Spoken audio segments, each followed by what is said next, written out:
Welcome to Kenton's videos. Enjoy the video. You start by preparing skin and blade. Soak for a minute or two so hair softens, then apply a generous lather to lift hairs. Secure a fresh single-edge cartridge or injector. Make sure the spine and blade are tight. You should hold the razor at roughly a 30 to 60 degree angle, 2 steep wrist scrapes, 2 flat stalls cutting.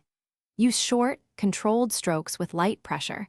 Let the blade do the work to remove the bulk on your first oriented pass. Once done with the first pass, reapply lather to the areas that still feel rough. You will now refine. Shave with the grain to clear remaining stubble, then across the grain for extra smoothness where your skin tolerates it. Make sure to retension skin with your free hand to create a stable, flat surface.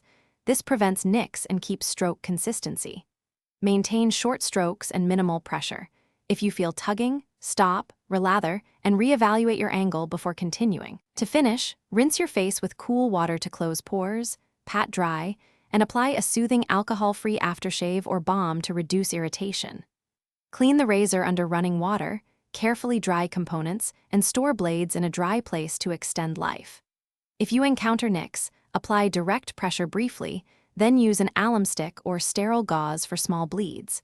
If razor tugging or repeated cuts occur, replace the blade and reassess angle and skin tension before resuming. Thanks for watching. Consider subscribing if we helped you.